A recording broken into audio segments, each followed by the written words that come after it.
கண்ணியத்திற்குரிய அல்லாஹுவின் நல்லடியார்களே, அல்லாஹுவினுடைய அருள் கிருபை ரஹ்மத்தை கொண்டு ரமலானுக்கு பிறகு 3வது ஜும்ஆவிலே பிறை 16 அமர்ந்திருக்கின்றோம். அன்பானவர்களே, ரமலான் கடந்து விட்டது. ரமலானில் செய்த அமல்களின் தாக்கங்கள் நம்முடைய உள்ளத்தில் இன்றும் இப்பொழுதும் இருக்கின்றனவா என்று சிந்தித்து பார்க்கும் பொழுது இல்லை என்றுதான் சொல்ல வேண்டும். ரமலானிலே எவ்வளவு அழகான முறையிலே இந்த பள்ளிகள் நிறைந்திருந்த கண்கொள்ளா காட்சியை நினைக்கும் பொழுது மனமகிழ்கின்றது. ரமலானுக்கு அப்புறம் இந்த பள்ளிகள் எல்லாம் வெறிச்சோடி போய்விட்டனவே என்று நினைக்கும் பொழுது ரொம்ப வருத்தமா இருக்கு. அன்பானவர்களே, ரமலானில் எத்துணை அமல்கள், எவ்வளவு ஆர்வங்கள், எவ்வளவு தேட்டங்கள், எவ்வளவு ஆசையோடு அமல் செய்தோம். ஏன் அந்த அமல்கள் இன்று நமக்குள் இல்லை என்பது தெரியவில்லை. அதிலும் மிக குறிப்பாக ரமலானில் மட்டுமே செய்து கொண்டிருக்கக்கூடிய ஒரு அமலை அது ரமலானுக்கே சொந்தமாக்கி விட்டோம். ரமலானில் மட்டும்தான் அதை செய்யணும், மற்ற காலங்கள் அதை செய்யக்கூடாது என்ற முடிவுக்கு வந்ததுனால தான் ரமலானுடைய காலங்களில் எவ்வளவு ஆர்வத்தோடும் ஆசையோடும் குர்ஆனை நாம் ஓதினோமோ அந்த ஆர்வமும் ஆசையும் இப்பொழுது நமக்கு மத்தியில் இல்லாம போச்சே. அன்பான பெருமக்களே, குர்ஆன் ஓதக்கூடிய அந்த பாக்கியம் இருக்கின்றதே, அது மிக பெரும் அரும்பாக்கியம். அந்த பாக்கியத்தை அல்லாஹ் தஆலா எல்லாத்துக்கும் தந்துறது இல்லை. அப்படிப்பட்ட ஒரு வாய்ப்பு கிடைக்கப்பெற்றவர்கள், அதாவது குர்ஆனை ஓத தெரிந்தவர்கள் எவ்வளவு பெரிய பாக்கியசாலிகள் தெரியுமா? அவர்களை நபி ஸல்லல்லாஹு அலைஹி வஸல்லம் அவர்கள் சுபசோபனம் சொல்லியிருக்கின்றார்கள். அவ்வளவு பாக்கியம் பெற்ற நன்மக்கள் குர்ஆன் ஓத தெரிஞ்சிருந்தும் நமக்கு என்ன செய்யறது தோணலை, குர்ஆன் எடுத்து ஓதணும்னு தோணலை. இல்லை, கரெக்டா பாங்கு சொல்லி தொழுகு வைக்கும் போது தான் வருவோம். தொழுது முடிஞ்ச உடனே ஒரு 5 நிமிஷம் உட்கார்ந்து குர்ஆனை ஓதணுங்கிற எண்ணம் நமக்கு வர்றதில்லை நண்பர்களே. ஏன் குர்ஆன் ஓதக்கூடிய பாக்கியம் பெற்றிருந்தும் அதை பயன்படுத்தாததனுடைய காரணம் என்ன? குர்ஆனுடைய மகத்துவத்தை விளங்காததனுடைய காரணம்தான் இன்று நாம் அதை கையில் எடுக்காமல் இருக்கின்றோம். பெருமக்களே, குர்ஆனை ஓதக்கூடியவர்களுடைய வாழ்க்கையில் அல்லாஹ் தஆலா எப்பொழுதுமே உடன் இருக்குகின்றான். குர்ஆனை கையில எடுத்து ஓத ஆரம்பிச்சோம் சொன்னா நம்மளுடைய வார்த்தைகளை அல்லாஹ் தஆலா மிகவும் உற்று நோக்குகின்றான். மலக்குமார்கள் அவர்களுடைய ஓதக்கூடிய அந்த ஓதுதலை செவிதாழ்த்து கேட்கின்றார்கள். நீங்க திக்கி ஓதுனீங்கன்னா கூட அதுக்கு இரட்டிப்பு நன்மை தருவதாக அல்லாஹ் தஆலா சொல்லுகின்றானே. அலிஃப் லாம் மீம் என்பது ஒரு எழுத்தல்ல, அது 3 எழுத்துகள். அலிஃப் ஒரு எழுத்து, லாம் ஒரு எழுத்து, மீம் ஒரு எழுத்து. 1க்கு 10 என்ற விகிதத்தில் அலிஃப் லாம் மீம் என்று சொன்னால் கூட 30 நன்மைகளை பெற்றுத்தரக்கூடிய அற்புதமான அந்த வசனத்தை நாம் ஓதாமல் இருக்கின்றோமே. அன்பான பெருமக்களே, குர்ஆன் இந்த உம்மத்திற்கு கிடைத்த, ஏன் இந்த உலக மக்களுக்கு கிடைத்த மிக பெரும் ஒரு வரப்பிரசாதம். குர்ஆன் ஷரீஃபில் இல்லை என்று சொல்லக்கூடிய எந்த கருத்தும் இல்லை. இதுக்கு தீர்வு குர்ஆன்ல இல்லைங்க அப்படின்னு நீங்க எந்த தீர்வையும் சொல்ல முடியாது. அத்துணைக்கும் குர்ஆன் ஒரு வழிகாட்டியாக அமைந்திருக்கின்றது என்பதை நாம் மறந்துவிடக்கூடாது பெருமக்களே. சிஏஏ சமயத்தில் ஒருத்தர் கேள்வி கேட்டார். குர்ஆன்ல எல்லாத்துக்குமே வழி இருக்குதுன்னு சொல்றீங்களே, நீங்க சிஏஏ கொண்டு வர போறேன்னு சொல்றானே, அந்த சிஏஏ வந்ததுக்கப்புறம் நம்மளெல்லாம் கொண்டுகிட்டு போய் எங்கேயோ முகாமில் அடைக்க போறானாமே, ஒரு 1000 பேர் தங்குற வேண்டிய இடத்துல 10,000 பேர் வச்சு அமுக்குவானாமே. ஒரு 10-15 டாய்லெட்ல 10,000 பேர் எப்படி போய் என்ன செய்ய முடியும்? டாய்லெட் இருக்க முடியும்? இவ்வளவு மோசமான ஒரு வாழ்க்கையை சந்திக்கிறதுக்கு இருக்கிறோமே, இதுக்கு குர்ஆன்ல தீர்வு இருக்குதா? இதுக்கு குர்ஆன்ல தீர்வு இருக்குதான்னு கேட்டார். அன்பான பெருமக்களே, குர்ஆன்ல தீர்வு இல்லாத விஷயமே இல்லைங்க. குர்ஆன்ல தீர்வு இல்லாத விஷயமே இல்லை. எல்லாத்துக்குமே குர்ஆனில் தீர்வு இருக்குகின்றது. நாம் தான் அதை பயன்படுத்தாமல் இருக்குகின்றோம். அல்லாஹ் தஆலா தனது அருள்மறையாம் திருமறையில் எப்படி சொல்லுவான்? இதா கரஅத்தல் குர்ஆன ஜஅல்னா பைனக வ பைனல் லதீன லா யுமினூன ஃபில் ஆখিরা. மறுமை நாளை ஈமான் கொள்ளாத அந்த அயோக்கியர்கள், மறுமை நாளையும் அல்லாஹுவையும் நம்பிக்கை கொள்ளாத அந்த அயோக்கியர்கள் உங்களின் மீது போர் தொடுப்பதற்கு ஆயத்தமாகும் பொழுது, இதா கரஅத்தல் குர்ஆன, நீங்கள் குர்ஆனை ஓதினால், நீங்கள் குர்ஆனை ஓதக்கூடிய வழக்கம் முடியும். அன்னைக்கு தான் குர்ஆன் எடுத்து ஓதுறது இல்லை. அன்னைக்கு குர்ஆன் எடுத்து நம்மளை தாக்க வர்றாங்க, நம்மளை அடிக்க வர்றாங்க, நம்மளை பிடிச்சி கொண்டு போய் உள்ள போட வர்றாங்க அப்படின்னு தெரிஞ்சுக்கிட்டு குர்ஆன் எடுத்து ஓதுறது இல்லை. நீங்கள் குர்ஆனை ஓதக்கூடிய வழக்கம் உடையவர்களாக இருப்பீர்களேயானால், பைனக வ பைனல் லதீ, உங்களுக்கும் அவர்களுக்கும் மத்தியில் ஹிஜாபம் மஸ்தூரா, அல்லாஹ் தஆலா ஒரு திரையை ஏற்படுத்திடுவான். அல்லாஹ் தஆலா ஒரு திரையை ஏற்படுத்துவான். யாருங்க? யாருக்கு மத்தியில? குர்ஆன் ஷரீஃபை சதா ஓதிக்கொண்டிருக்கக்கூடிய ஒரு மூமினுக்கும் அந்த மூமினை இல்லாமல் ஆக்கிவிட வேண்டும் என்று துடியாய் துடித்துக் கொண்டு கங்கணம் கட்டி திரியக்கூடிய காஃபிர்களுக்கு மத்தியில அல்லாஹ் தஆலா என்ன சொல்றான்? ஹிஜாபம் மஸ்தூரா, உன்னை அவன் பார்க்கவே முடியாது. நீங்க பாருங்களேன், டெஸ்ட் பண்ணி பாருங்க. மிகப்பெரிய அற்புதமான ஆயுதம் குர்ஆன் ஷரீஃப், அற்புதமான ஆயுதம். அது யாருக்கு தெரியுமா? ரமலான் காலங்களில் மட்டும் குர்ஆன் ஓதுறவங்களுக்கு இல்லை, சதா குர்ஆனை, உனக்கு குர்ஆன் ஓதக்கூடிய பாக்கியத்தை அல்லாஹ் கொடுத்துருக்கானே, கொடுத்துருக்கானா இல்லையா? எத்தனை பேர் தெரியுமா, எனக்கு குர்ஆன் ஓத தெரியல, எனக்கு குர்ஆன் ஓத தெரியல என்று வருத்தப்பட்டு கண் கலங்கி நின்ற பெரியவர்களை, அவர்களுடைய ஆதங்கங்களை பார்த்து வருத்தப்பட்ட காலங்கள் உண்டு. எனக்கு தொழுகை தெரியுது, தொழுகையில ஒன்றும் ஓத தெரியல, அல்ஹம்து சூராவுக்கு அடுத்த சூரா தெரியல, நான் எப்படி தொழுகிறதுன்னு தெரியல என்று வேதனைப்படக்கூடிய பெருமக்கள் இருக்கக்கூடிய காலகட்டத்தில் அல்லாஹ் நமக்கு குர்ஆன் ஓதக்கூடிய பாக்கியத்தை கொடுத்தோம். நம்ம குர்ஆன் ஓதுறது இல்லையே, குர்ஆன் ஓதுறது இல்லையே. அன்பானவர்களே, நான் இதை ஏன் சொல்றேன் தெரியுமா? நாளைய சமுதாயம் இன்னும் மோசமான ஒரு சமுதாயமாக உருவாகக்கூடிய காலகட்டத்தில் இன்று நாம் வாழ்ந்து கொண்டிருக்கின்றோம். முஸ்லிமானவங்க ஊர்ல தானே வாழ்ந்துகிட்டு இருக்கோம். அல்லாஹ் நமக்கு அழகான பள்ளியை கொடுத்திருக்காங்க. அந்த பள்ளியில காலையிலே மாலையிலே மதரசா நடக்குதா இல்லையா? அந்த மதரசாவில் நம்முடைய பிள்ளைகளில் எந்தெந்த பிள்ளைகள் ஓதுகின்றார்கள், எந்தெந்த பிள்ளைகள் ஓதுறது இல்லை அப்படிங்கிற செய்தி உங்களுக்கு தெரியுமா தெரியாதா? நான் எப்பொழுதெல்லாம் பொதுவாக ரமலான் முடிஞ்சதுக்கு அப்புறம் இந்த பள்ளி மதரசாவினுடைய பயானை எப்போதுமே செய்கிறது உண்டு. அப்படி செய்யும் பொழுதெல்லாம் மறக்காம ஒரு தகவலையும் சொல்லுவேன். என்ன தெரியுமா? இருக்கக்கூடிய இளைஞர்களுக்கு மிகப்பெரிய பொறுப்பு இருக்குது. நான் ஆண்டுதோறும் சொல்றது உண்டு, ஆனால் இளைஞர்கள் அதை செய்யறது இல்லை. ஏன்? நம்ம வீட்டு பிள்ளையா, அவன் எப்படி போனா எனக்கு என்னன்னு நாம இருக்கணும் சொன்னா, குல்லுக்கும் ராஇன் வ குல்லுக்கும் மஸ்ஊலுன் அன் ரஅய்யதிஹி, நீங்க ஒவ்வொருவரும் பொறுப்புதாரிகள், உங்களுடைய பொறுப்புகளை பற்றி நாளை அல்லாஹ்விடத்தில் விசாரிக்கப்படுவீர்கள். அன்பான பெருமக்களே, இன்னைக்கு கிரவுண்டுக்கு போறோம், அங்க பள்ளியில ஓதக்கூடிய மதரசால ஓதக்கூடிய சிறுவர்கள் உட்கார்ந்து விளையாண்டுகிட்டு இருக்கிறான். கேள்விப்படுறோம், ரமலானுடைய காலங்கள்ல கூட மயக்காங்கரையில வாசல்ல உட்கார்ந்துக்கிட்டு சீட்ல நம்பர் எழுதி அதை பொழுதுபோக்கா விளையாடுறான்.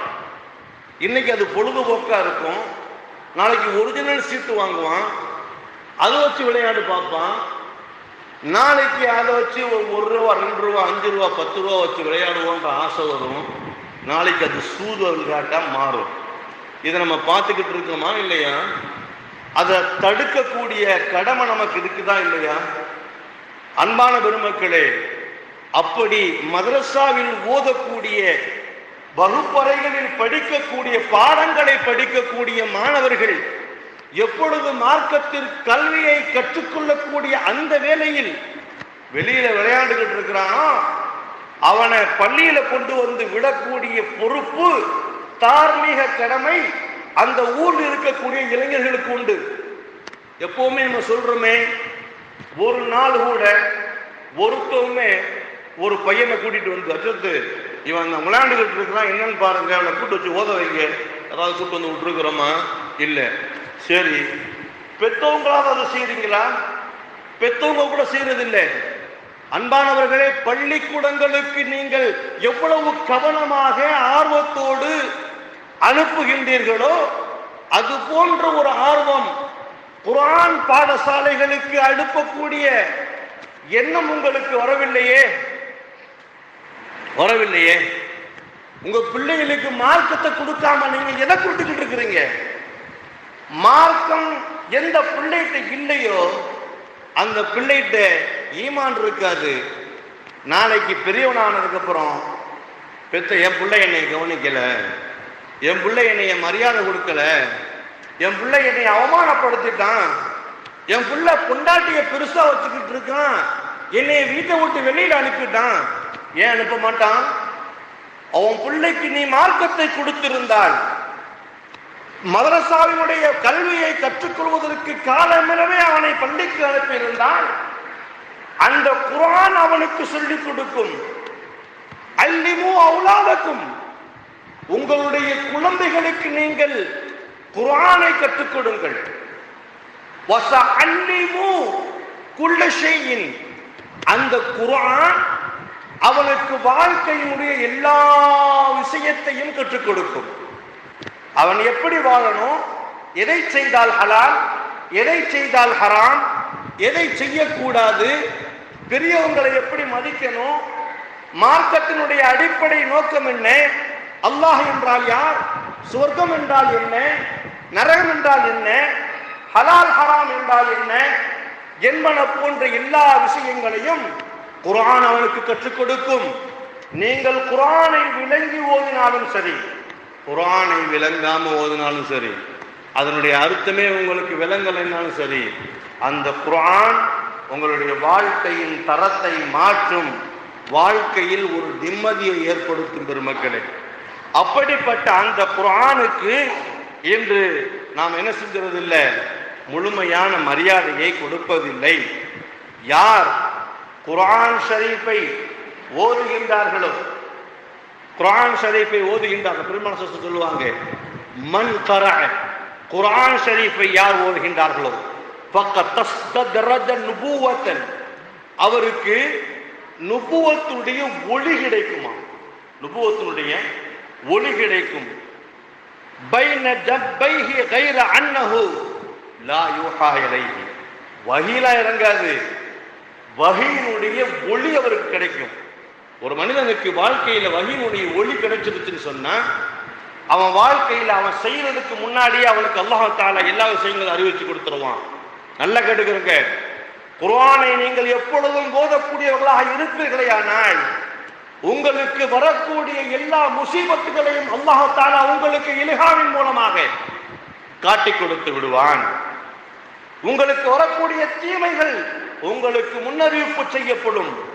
அவைகள் நன்மைகளாக இருந்தாலும் இதுதான் வஹீனுடைய ஒளி கிடைக்கும் என்பதாக பெருமானார் ஸல்லல்லாஹு அலைஹி வஸல்லம் அவர்கள் சொன்ன செய்தியை நாம மறக்க முடியாத பெருமக்களே. இன்னைக்கு கேரளா இருக்குல்ல, கேரளாவில் ஒரு 100 பேர் இருக்கிறாங்கன்னு வைங்களேன். அந்த 100 பேர் மக்கள்கிட்ட இருக்க, உங்களை யாருக்கெல்லாம் குர்ஆன் ஓத தெரியும் அப்படின்னு கேட்டு பாருங்க, 99 பேர் கை தூக்கும். 99 பேர் கை தூக்குவாங்க, எனக்கு குர்ஆன் ஓத தெரியும். அதில் மிக அழகான முறையில தஜ்வீதோடு சுத்தமாக கிராத் ஓதக்கூடிய அளவிற்கு தேர்ச்சி பெற்றவர்கள் பார்ப்பீங்கன்னு சொன்னா 75% இருப்பாங்க. இதை நம்ம தமிழ்நாட்டை கேட்டு பாருங்க. தமிழ்நாட்டில் ஒரு 100 பேர் இருக்கிறதுல ஒரு 30 பேர் தான் கை தூக்குவாங்க. 30 பேர் தான் கை தூக்குவாங்க. அதுல பலமையா குர்ஆன் ஷரீஃபை எப்பொழுதுமே ஓதக்கூடியவங்க யாருன்னு கை தூக்கி கேட்பாங்க. ஒரு 2 பேர் தான் தூக்குவாங்க. ஒன்று ஒரு நாள் டெய்லி காலையில் யாசின் ஓதுறவங்க இருப்பாங்க, அல்லது சூரத்துல் வாக்கியா ஓதுறவங்க இருப்பாங்க. அன்பிற்குரிய பெருமக்களே, நான் சொல்ல வர்றது என்ன தெரியுமா? நம்முடைய நாட்டு மக்களுக்கு மத்தியில் இந்த குர்ஆனுடைய விழிப்புணர்வு இல்லாமல் போனதனுடைய காரணம் என்ன? நமக்கு மத்தியில் ஏன் இந்த தாக்கம் இல்லை? குர்ஆனுடைய மகிமையையும் மகத்துவத்தையும் ஏன் இன்னும் விளங்காம இருக்கிறோம்? அது விளங்காததுன்னா குர்ஆனை ஓதுறதை விட்டுட்டு நிப்பாட்டிடுறான். ஏன் நிப்பாட்டுறான்? நல்லா தானே ஓதிக்கிட்டு இருந்தான். நேற்று வரைக்கும் மதரசாவுக்கு வந்தானே, ஏன்னா ஒரு வாரமாக அவன் பள்ளிக்கு வரல அப்படின்னு கேட்டான். ஒன்றும் இல்லை சொல்லிட்டு அவன் பெரிய பேருக்குள்ள சேர்த்து சுற்றிக்கிட்டு இருக்கிறான். ஏன்னா பெரிய பேர் சேர்த்து சுற்றினா என்னடா, பள்ளிக்கு வர வேண்டியதானே. பெரிய பிள்ளைங்க என்ன செய்யறாங்கன்னு சொன்னா, இயக்கங்களுடைய கருத்துக்களை கொண்டு போய் திணிக்கிட்டாங்க. இயக்கங்கள்லாம் இப்படித்தான், இந்த மாதிரிலாம் செய்யணும், இப்படி செஞ்சாதான் நாம் எல்லாம் உண்மையான மூமின்கள். அதனால நாம் என்ன செய்யக்கூடாது, யாருக்கும் பயப்பட வேண்டிய அவசியம் இல்லை, இந்த மாதிரிலாம் சொல்றோம். அன்பானவங்களை, அடுத்து தொழுகும் போது தொப்பி போடணும்னு அவசியம் இல்லை. தொழுகும் போது தொப்பி போடணும்னு கட்டாயம், ஆமாம் கட்டாயம் கிடையாது தான். யார் இல்லைன்னா போட்டு தான் ஆகணும், நம்ம போட்டு சொல்லவும்னா இல்லை. போடாமல் தொழுவுங்க. ஆனால் தொப்பி போடுறது கட்டாய கடமையா? தொப்பி போடாமல் தொழுவக்கூடாதா? தொழுவக்கூடுங்க. ஆனால் சுன்னத்தை விடுபட்டு விட்டு நீங்கள் தொழுவக்கூடிய அந்த தொழுகை என்ன தொழுகைங்கிறேன்? இதைத்தான் சொல்றோம். இப்போ நான் சொல்றதை விட்டுட்டேனே, ஒவ்வொரு ஜும்மாவிலையும் சொல்லிக்கிட்டே இருப்பேன், எத்தா தொப்பி போடுங்கம்மா, தொப்பி போட்டாங்க. அல்ஹம்துலில்லாஹ் இன்னைக்கு பார்த்தீங்கன்னா 90% தொப்பி போட்டு தான் மக்கள் வந்து தொழுகிறாங்க. அதான் சந்தோஷமான விஷயம். சுபுவெல்லாம் பார்த்தீங்கன்னு சொன்னால் சுபுவில் 99% தொப்பி போட்டு தான் தொழுவுறீங்க. அது ரொம்ப சந்தோஷமான விஷயம். இப்போ இந்த மாணவர்களுக்கு தொப்பி போடாம தொழுகிறவங்க சுபு தொழுவு வர்றதே இல்லை. இப்போ தெரியுமா, தொப்பி போடாமல் தொழுகிறாங்கல்ல, அவங்க சுபு தொழுவுக்கே வர்றது இல்லை. அதனால பார்க்கறதுக்கு பள்ளி என்ன செஞ்சுட்டு இருக்கு, நிறைவா இருக்குது. அப்ப அவங்களுக்கு தொப்பி போடாமல் தொழுகு அப்படின்னு சொன்னா அவனுக்கு அது ஆசையா இருக்கு. எது, எல்லாரும் தொப்பி போட்டு தொழுகும் போது நம்ம கூட தொப்பி போடாமல் தொழுகணுங்கிறது அவனுக்கு ஆசையா இருக்கு. அப்ப ஆசையா இருக்குன்னு சொன்னா என்ன செய்யணும்? தொப்பி போடாமல் தொழுதா அஜத்தை திட்டுவாரு, ஒரு மாதிரி முறப்பாரு. அந்த முறப்பு இருக்குல்ல, வேணாம், அது சரியா வராது.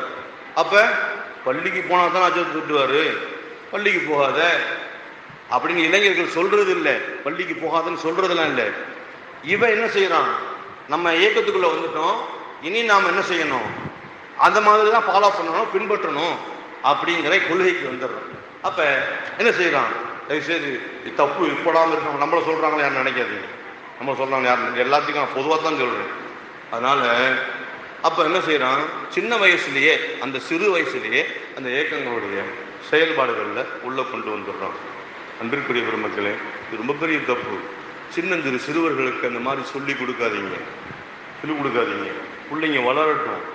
இயக்கங்கள் தப்புன்னு சொல்ல வரல, இயக்கங்களுக்கு போக வேண்டாம்னு சொல்ல வரல, இயக்கங்கள் தப்பு செய்யறாங்கன்னு சொல்ல வரல. சிறு சிறு பிள்ளைகளுக்கு அந்த இயக்கங்களை பற்றி சொல்லிக் கொடுக்காதீங்கன்னு சொல்றேன். சின்ன வயசுல அவன் தெரிஞ்சு வச்சுட்டு என்ன செய்ய போறான், படிக்கணுங்க, ஓதணும். சிந்தனைகளை மாற்றாதீங்க, சிந்தனைகளை தயவு செய்து மாற்றாதீங்க. பிள்ளைகளுடைய வாழ்க்கை நாளைக்கு கெட்டு போயிடும். அன்பான பெருமக்களை, சின்ன வயசுலேயே இயக்கங்களை பற்றி சொல்லிக் கொடுத்த உடனே அவன் சிந்தனையெல்லாம் மாறுது. தன்னை பெரிய ஆளை நினைச்சுக்கிறான், பெரிய தன்னை வருங்காலத்தினுடைய அமைப்பினுடைய ஒரு தலைவராக, ஒரு செயலாளராக அந்த ரேஞ்சுக்கு உள்ள செஞ்சிடறோம். கல்வியில் விஷயத்தை போட்டுறோம். அது ஒரு நாளைக்கு நீங்கள் உட்கார்ந்து இது சின்ன பிள்ளைங்கள்ட்ட குர்ஆன் ஓதுறதை பற்றி பேசுங்களேன், தர்பியா செய்யுங்களேன். நாங்கள் சொன்னால் கேட்க மாட்டேங்கிறான்ல. தயவுசெய்து இயக்கத்தில் உள்ளவங்க இந்த மாதிரி இளைஞர்கள் இந்த குர்ஆன் ஓதணும்ல, குர்ஆன் ஓதாம நீ பள்ளிக்கு வந்தா ஏக்கத்துக்கே வராதுன்னு சொல்லுங்களேன். இன்னைக்கு இயக்கத்தில் இருக்கக்கூடிய எத்தனை பேருக்கு குர்ஆன் ஓத தெரியும்? அல்லாஹு அக்பர். இந்த தப்லீக் ஜமாத் வந்திருக்காங்களே, எவ்வளவு பண்பாடோடு, எவ்வளவு ஒரு ஒழுக்கத்தோடு தன்னுடைய வாழ்க்கையை நடத்திக்கிட்டு போறாங்க. இவர்களில் எத்தனை பேர் தெரியுமா இரத்த கண்ணீர் வடிக்கிறாங்க? நமக்கு குர்ஆன் ஷரீஃபை தர்த்தீபா ஓத தெரியலையே அவங்க படக்கூடிய வேதனை தெரியுமா? அன்பான பெருமக்களே, ஒன்று விளங்கிக் கொள்ளுங்கள். குர்ஆனை கற்றுக்கொள்ளக்கூடிய இந்த காலகட்டத்தில் நாம் காலங்களை வீணடித்து விட்டோம் என்று சொன்னால் மீண்டும் ஒரு வாய்ப்பு நம்மை தேடி வராது. பெருமக்களே, மீண்டும் ஒரு வாய்ப்பு நம்மை தேடி வராது. அப்படிப்பட்ட அற்புதமான இந்த குர்ஆன் ஷரீஃபை நாம் சரியாக பேணவில்லை என்று சொன்னால் மிகப்பெரிய நஷ்டவாதிகளாக நாம் மாறிவிடுவோம். குர்ஆன் ஷரீஃப் தான் நம்முடைய வாழ்க்கையை மாற்றி அமைத்து தரக்கூடிய அற்புதமான மருந்து என்பதை விளங்கிக் கொள்ளணும். வலீது குனு முகையிரான் ஒரு கவிஞன் இருந்தான். வலீது குனு முகையிரான் அவன் ரசூல் ஸல்லல்லாஹு அலைஹி வஸல்லம் மிகப்பெரிய எதிரி, ஒரு கவிஞனும் கூட. அந்த கவிஞனை நபி ஸல்லல்லாஹு அலைஹி வஸல்லம் அவங்கள்ட்ட அபூ லஹப், அபூ ஜஹீல் போன்ற மிகப்பெரிய எதிரிகள் என்ன செய்கிறாங்க, அனுப்பி வைக்கிறாங்க. போய் அவர் என்னமோ ஒரு குர்ஆன்னு சொல்லிட்டு ஒரு என்னமோ வசனம் ஓதுறாரு. அந்த வசனத்தை பார்த்தா ஒரு வித்தியாசமா இருக்கு. அது உண்மையிலேயே அது அல்லாஹ்ட்ட தான் வந்துச்சா அல்லது அவர் ஏதாவது குருடா இடா விடுறாரா அப்படிங்கிறத நீ கவிதையே ஊர்னவன் நீ போய் என்ன செஞ்சது, உன்னுடைய கவி நடையில் உள்ள வசனங்களை சொல்லி அதை மடக்கி ஒண்ணுமில்லாம பண்ணிரு அப்படின்னு சொன்ன உடனே இவன் ஏற்கனவே பல பேர் மடக்கினவன். அந்த மாதிரி ரசூலுல்லாஹ்வை மடக்கிடுவோம் அப்படின்னு போனா ஸல்லல்லாஹு அப்பதான் குர்ஆன் ஓதிக்கிட்டு இருக்கிறாங்க. சொல்லப்படுது சூரத்து தாஹா ஓதிக்கிட்டு இருந்தாங்களாம். சூரத்து தாஹா. அப்ப இவர் போய் முன்னாடி, நான் நீங்க என்னமோ குர்ஆன்லாம் ஓதுறீங்களாம்ல, அதை கேட்கறதுக்கு அந்த வந்திருக்கிறேன், அது என்னன்னு என்கிட்ட ஓதி காமிங்க அப்படின்னு ஸல்லல்லாஹு எடுத்த உடனே தாஹா அப்படின்றாரு. அப்படியே ஒரு நிமிஷம் ஆடி போயிட்டான். கேட்டுட்டு ஆஹா அப்படின்றான். ஸல்லல்லாஹு தாஹான்னு சொன்னாங்க. இவன் அந்த ரெண்டே எழுத்து தான். அதை கேட்ட உடனே ஆஹா அப்படின்றாங்க. சொன்னதுக்கப்புறம் ஸல்லல்லாஹு என்ன செஞ்சாங்க, மா அன்ஸல்னா அலைக்கல் குர்ஆன மா தஷ்கா, இந்த குர்ஆனை உங்களுக்கு இறக்கி வைத்திருக்கின்றோமோ இந்த குர்ஆன் உங்களை சும்மா விட்டுரும் நினைக்கிறீங்களா? அப்படின்னா உங்களை நட்டாற்ற விட்டுரும், உங்களை தவிக்க விட்டுரும் நீங்க நினைச்சுக்கிட்டீங்களா? உங்களுக்கு முழு பாதுகாப்பை இந்த குர்ஆன் கொடுக்கும் என்ற அந்த ஒரு வரியை கேட்ட அந்த வலீத் அப்படியே ஆடி ஒண்ணுமே செய்யாம மைண்ட் பிளாக் ஆயிடுச்சு. வெளியே வந்துட்டான். இதுக்கு மேல அடுத்து ஒரு வார்த்தை கேட்டா கூட என்னுடைய கல்பு மாறிடும், நான் முஸ்லிமா மாறிடுவேன் அப்படின்னு வெளியே போயிட்டான். அவன் வருகைக்காண்டி காத்துக்கிட்டு இருக்கிறான் எல்லா பேரும். யாரு? அபூ லஹப், அபூ ஜஹீல் போன்ற மிகப்பெரிய காஃபிர்கள்லாம் காத்துக்கிட்டு இருக்கிறான். பா என்ன வர்றான்னு முகத்துல ஒரு செழிப்பு இல்லாமல வர்றான். வர்றதை பார்த்தா அங்கே எதுவும் மாற்றம் நடக்கல போல தெரியுது. இப்போ இங்கே வா, என்ன விஷயம்? நீ போன உன்னை இப்போ வீரன் சொல்லிட்டு அனுப்புனா நீ என்னப்பா போயிட்டு சும்மா திருப்பி வர்ற அப்படின்னு சொல்லிட்டு கேட்கும் பொழுது அவன் சொன்னானா, இன்னலஹு லஹல்வா, இன்னலஹு லஹல்வா வ இன்ன அலைகுல கல்வா அப்படின்னு சொன்னான். அவன் ஒரு கவிஞன் தானே, கவிஞனுடைய அந்த வரியிலேயே என்ன செய்யறான், அதை சொல்றான். முகமெல்லாம் வெளிரி போய் அவர் ஓதிய அந்த வசனங்கள் இருக்கின்றதல்லவா, அது ஒரு இனிமை கலந்த அற்புதமான வார்த்தைகள், இனிமை கலந்த அற்புதமான வார்த்தைகள். இன்ன அலைகிற தல்வா, அந்த வார்த்தைகளினுடைய சுவையை உணர்ந்தவர்களுக்கு மட்டும்தான் அது விளங்கும். அந்த வார்த்தையினுடைய சுவை உணர்ந்தவங்களுக்கு தான் அது விளங்கும். இன்னஹு முஸ்மிருன் லஅலா, அதனுடைய வேர் பகுதி இருக்கின்றதல்லவா, அது மிக ஆழமான பூமியில போய் என்ன செஞ்சிருச்சு, நங்கூரமிட்டு உட்கார்ந்துருச்சு.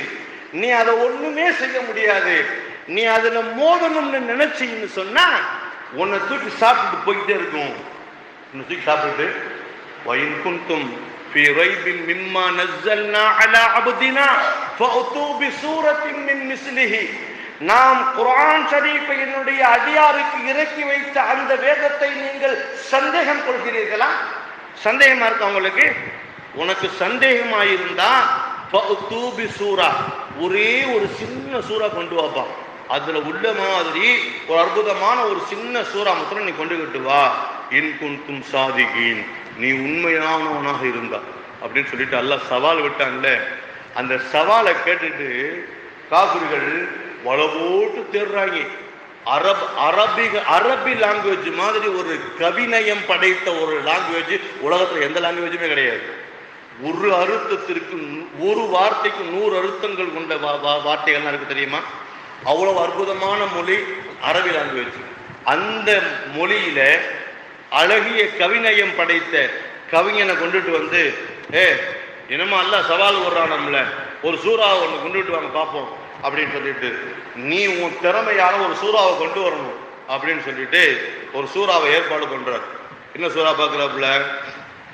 அல்காரியாக்கு மல்காரியா ஒமா அதுராக்க மல்காரியா அப்படின்னு சொல்லிட்டு அல்லாஹ் தஆலா நரகத்தை பற்றி சொல்கிறான். நாரும் ஹாமியா அப்படின்னு சொல்லிட்டு அது வரும். அது ஒரு சூறா, சின்ன சூறா தான். அது கவிநயம் கொண்ட ஒரு அற்புதமான அழகான சூறா. நரகம்னா என்ன, காரியானா என்ன, ஒமா அதுராக்க மல்காரியானா தெரியுமா உங்களுக்கு அப்படின்னா சொல்லுவோம். அப்போ இந்த சூறாவை கையில் எடுத்துக்கிட்டு மாடலேஷன், அந்த மாடலேஷனில் ஒரு புதிய ஒரு சூறாவை உருவாக்குறார். என்ன உருவாக்குறாரு? அல்ஃபீலு மல்ஃபீலு ஒமா அதுராக்க மல்ஃபீலு. யானை தெரியுமா? யானை. அது யானை எப்படிப்பட்டது தெரியுமா? அதுக்கு 4 கால் இருக்கு, ஒரு வால் இருக்கு, ஒரு தும்பிக்கை இருக்கு அப்படின்னு சொல்லிட்டு ஒரு கவிநயம் கொண்ட ஒரு சூறாவை உருவாக்கி கொண்டு வந்து கொடுக்குறான். அரபிக்காரனை என்ன செய்யறான்? சூறா உருவாக்க சொன்னால அவனை காரி மூன்று இருக்குது.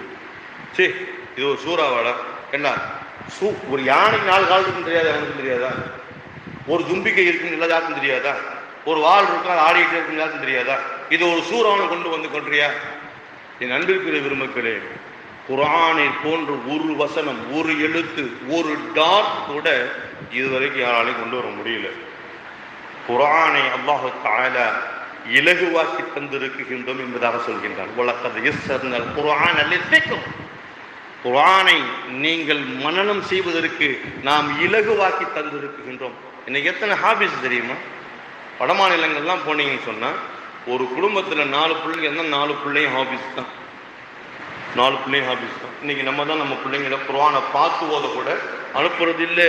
ரொம்ப வேதனையாக இருக்குது, ரொம்ப கவலையாக இருக்குது. பாருங்க, ரமலான் வந்துச்சா? ரமலான் வந்தோடனே போட்டி நடத்தணுமா? போட்டி நடத்த போகிறாங்கன்னு சொன்ன உடனே என் பள்ளி எப்போதும் போல தான் இருந்துச்சு. அதில் தான் ஒன்றும் கூட்டவும் முடியாது, குறைக்கவும் முடியாது.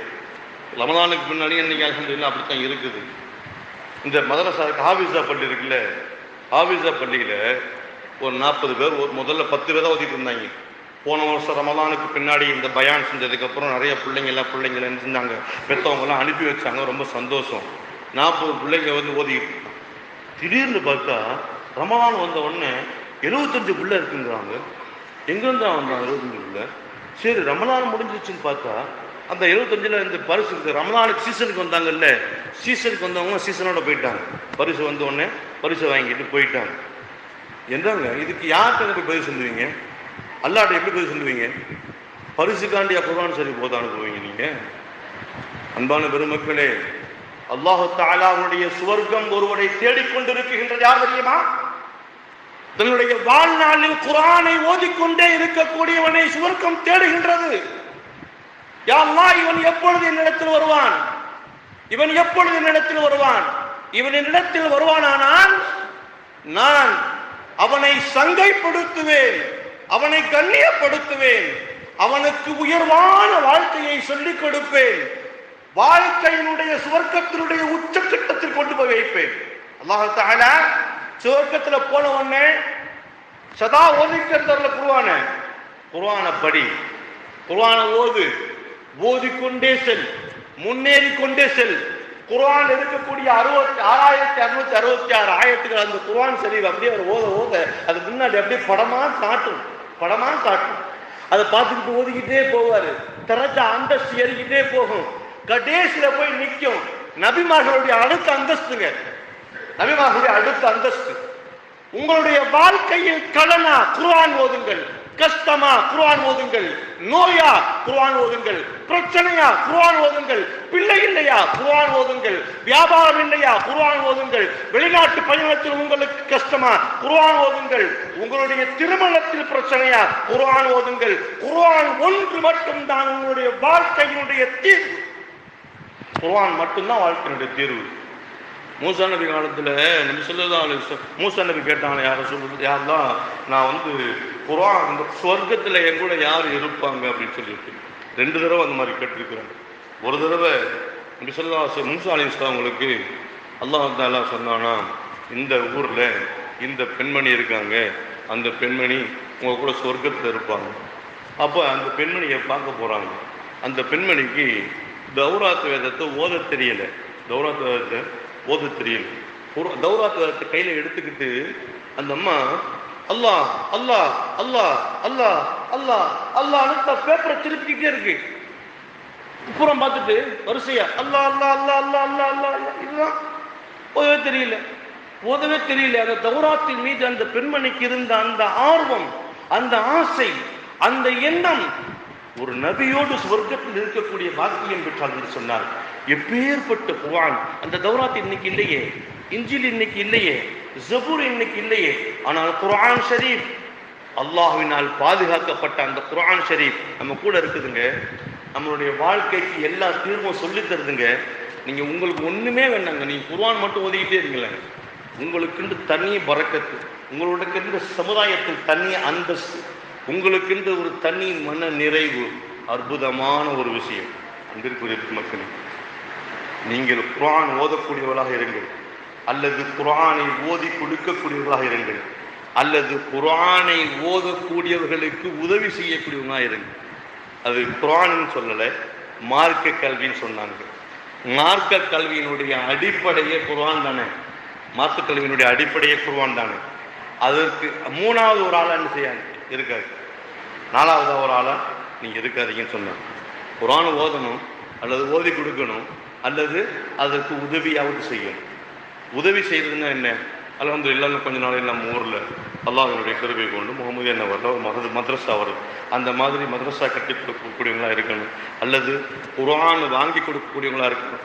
குறைஞ்சபட்சம் நம்ம வீட்டில் குர்ஆன் ஓதுறதுக்கு போகாத பிள்ளைங்க இருந்தாங்கன்னு சொன்னா தயவு செய்து கொண்டு வந்து மദ്രஸால விடுங்கன்ற. சில பிள்ளைங்களை பார்த்தீங்கன்னு சொன்னால், நான் 7வது படிக்க போயிட்டேன், 9வது படிக்க வந்துட்டேன், எனக்கு அரும்பு மீசம் முளைக்க ஆரம்பிச்சிருந்துச்சு, நான் இனிமேல் மദ്രஸாவுக்கு போனேன்னு சொன்னால் என்னை எல்லாரும் கேலி பண்ணுவான், என் ஃப்ரெண்ட்லாம் என்னை நக்கல் அடிப்பான், நான் இனிமேல் மദ്രஸாவுக்கு போக மாட்டேன் அப்படின்னு சொல்லிட்டு வராமல் உட்காந்துடுறான் வீட்டில்.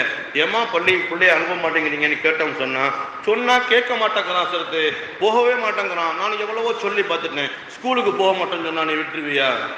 ஸ்கூலுக்கு போக மாட்டேன்னு சொன்னால் நீங்கள் விட்டுருவீங்களா? சொல்லிப்பார், பேசணும் பண்ணிப்பாங்க. மദ്രஸாங்கிறது, இந்த மദ്രஸா தாங்க உங்கள் பிள்ளையினுடைய நாளை வாழ்க்கையினுடைய வெளிச்சம், வழிகாட்டி. அதுதான் உங்களுக்கு மரியாதை கொடுக்கக்கூடிய கல்வியை அந்த பிள்ளைகளுக்கு கற்றுக் கொடுக்கும். அதுதான் உங்களுடைய குழந்தைகளுடைய கல்விகளில் அல்லாஹ்வினுடைய அச்சத்தை ஏற்படுத்தும். யாருடைய உள்ளத்தில் அல்லாஹ்வினுடைய அச்சம் ஏற்பட்டு விட்டதோ அவர் மார்க்கத்திற்கு புறம்பான காரியத்தை நிச்சயம் செய்ய மாட்டார். பெற்றோர்களை உதாசீனப்படுத்த மாட்டார். பெரியோர்களுக்கு மரியாதை கொடுப்பார். சிறியவர்களிடம் அன்பு பாராட்டுவார். அவருடைய வாழ்க்கை ஜொலிக்கும் என்பதில் எந்த விதமான சந்தேகத்திற்கும் இடமில்லை. பெருமக்கள், அன்பான பெருமக்களே, நான் சொல்லிக் கொள்வதில் தான் ஒரே ஒரு விஷயத்தை சொல்லிட்டு முடிச்சிடுறேன். தயவு செய்து நீங்கள் என்ன செய்யுங்க, உங்கள் வீட்டில் உள்ள பிள்ளைங்க மாத்திரம் இல்லை, உங்கள் தெருவில் உங்களுக்கு தெரிஞ்ச சொந்த பந்தங்களுடைய பிள்ளைங்க மദ്രஸாவுக்கு போகாமல் இருந்தால் பரவாயில்ல. 3 மாதம் 4 மாதம் 5 மாதம் பள்ளிக்கே வராமல் இருந்தாலும் பரவாயில்ல, நான் சேர்த்துக்கிறேன், ஓதி கொடுக்குறேன், நான் ஓதி கொடுக்க தயாராக இருக்கிறேன். தயவுசெய்து கொண்டு வந்து விடுங்கம்மா. வேணாம்மா, நம்ம பிள்ளைங்க நாளைக்கு நல்ல பிள்ளைங்களா வரணும், நம்ம பிள்ளைங்க ஒழுக்கமுள்ள பிள்ளைங்களா வரணும்மா. மദ്രஸா மட்டும்தான் அவங்களுக்கு அல்லாஹ்வுடைய பயத்தை கொடுக்கும். நிச்சயமா மദ്രஸா மட்டும்தான் அந்த அல்லாஹ்வுடைய பயத்தை கொடுக்கும். நாளைக்கு நீங்கள் மௌத்தா போனீங்கன்னு சொன்னால் உங்கள் பிள்ளை உங்களுக்காக வேண்டி துவா செய்ய வேண்டாமா? ஒரு யாசினை வந்து அல்லாஹ் எங்கள் அத்தாவுக்கு இதை சேர்த்து வச்சு அல்லாஹ்ட்ட கேட்க வேண்டாமா? அந்த யாசின் கூட ஓத தெரியாத பிள்ளைங்க இன்னைக்கு உருவாக்கிட்டு இருக்காங்களே. அவங்களுக்கு நம்ம என்ன பதில் சொல்ல போறோம்? ஒரு குர்ஆனை படிக்க தெரியாத பிள்ளையினுடைய தந்தையாக இருப்பதற்கு தகுதியற்றவன் என்பதாக நான் சொல்லுவேன். தந்தை தகுதியற்றவனாக இருப்பதாக சொல்லுவேன். பெருமக்களே, குர்ஆன் மிக அற்புதமான ஒரு ஒளி. அந்த குர்ஆன் நம்ம வாழ்க்கையில், குர்ஆன் வந்து நம்ம கூடையே எப்பவுமே இருக்கும். மௌத்தா போனதுக்கு அப்புறமும் கூடயே இருக்கும். மௌத்தா போனதுக்கப்புறம் 3 விஷயம் நம்ம கூட வரும்னு சொல்கிறாங்க. ஹதீஸு, ஆதாரப்பூர்வமான ஹதீஸு, அது மட்டும் தான் வரலையும், அதை நான் தூர விடுறேன். அதை பற்றி பேச வரேன். நான் சொல்ல வர்றது என்ன தெரியுமா, நான் மௌத்தா போயிடம்ல, அந்த கபரு இருளடைந்த கபரு, வெளிச்சமே கிடையாது, வெளிச்சமே கிடையாது. அல் கையிசு, அறிவாளி யார் தெரியுமா? ஒரு அற்புதமான ஹதீஸ் சொன்னாங்கன்னு சொல்லுவாங்க. அல் கையிசு மன் தான நஃப்ஸஹு அமில லிமா பஅத மௌத்தஹு. தன்னுடைய மரணத்திற்கு பின்னால், இப்போ முடிச்சிடுறேன் பயானை, முடிச்சிருப்பாங்க. ஒரே ஒரு செய்தி, அன்பிற்குரிய பெருமைக்கு. தலைப்பு சாதாரண தலைப்பு இல்லை, பேசுறதுக்கு சரியான முறையில் தொண்டையில் என்ன இல்லை, பலமும் இல்லை. என்னுடைய ஆதங்கம், இன்னைக்கு கூட ஜமாத் வந்திருக்கிறாங்க, ஜமாத் நீ பயான் பண்ண சொல்லலாம் தான் நினச்சேன். இது இப்படி தள்ளிக்கிட்டே போச்சுன்னு சொன்னால், ஸ்கூல் லீவு நேரம், இந்த நேரத்தில் கூட பிள்ளைங்களை பள்ளிக்கு இங்கே அனுப்பலைன்னு சொன்னால் அது சரியாக வராதுங்கிறதுக்கு அப்படி தான் இன்றைக்கி நம்மளே பேசுவோம் அப்படிங்கிற ஒரு முடிவுக்கு வந்தேன். அல்லாஹ் தஆலா நான் பேசிய இந்த செய்திகளை உங்களுடைய கல்புகளை கொண்டு வந்து சேர்க்கணும். உங்களுடைய பிள்ளைகளை நீங்கள் பள்ளிக்கு அனுப்பணுங்கிறது தான் என்னுடைய ஆர்வம், என்னுடைய ஆசை. போய் பாருங்கள், ஒவ்வொரு ஊர்கள்லையும் மதரசாக்களில் பெரிய பெரிய பள்ளிகள்லாம் கட்டி வச்சுருக்கிறாங்க. நூற்றுக்கணக்கான பிள்ளைங்க இருக்கிறாங்க ஊரில். மதரசாவில் பார்த்தீங்கன்னா 10 பிள்ளைய 12 பிள்ளைய தான் வர்றாங்க. என்ன சொல்றது, 10-12 பிள்ளைய ஜோதி கொடுத்துக்கிட்டு எவ்வளோதான் ஊரில் பிள்ளை. எங்கள் ஊரில் 60, 70, 80 பிள்ளைய இருக்குது. அப்போ ஏன் வர்றதில்லை? இல்லை ஸ்கூலுக்கு அனுப்பணுங்க. அந்த மாதிரி ஒரு சூழ்நிலை வேண்டாமா நம்ம ஊருக்கு? நம்ம ஊரில் எல்லா பிள்ளைங்களும் 100% ஓதுன பிள்ளைங்களாக இருக்கணும். அன்பிற்குரிய பெருமக்களே, செய்தி சொல்ல நிறையா இருக்குது. இன்னொரு செய்தி சொல்லிட்டு முடிக்கலாம்னு சொல்லி நினச்சேன், நேரம் இல்லாத காரணத்தினால முடிக்கிறேன். இன்ஷா அல்லாஹ். அல்லாஹ் தஆலா நம்மூர் மாத்திரமல்ல, யாரெல்லாம் கலிமா சொல்லி இஸ்லாமியர்களாக இருக்கின்றார்களோ அத்துணை பேர்களையும் அல்லாஹ் தஆலா குர்ஆன் ஷரீஃப் ஓதக்கூடிய பாக்கியத்தை தந்து அதன்படி வாழக்கூடிய வாய்ப்பையும் தந்தொருள் புரிவானாக. வாஹிரு தஅவானா அல்ஹம்துலில்லாஹி ரப்பில் ஆலமீன். அஸ்ஸலாமு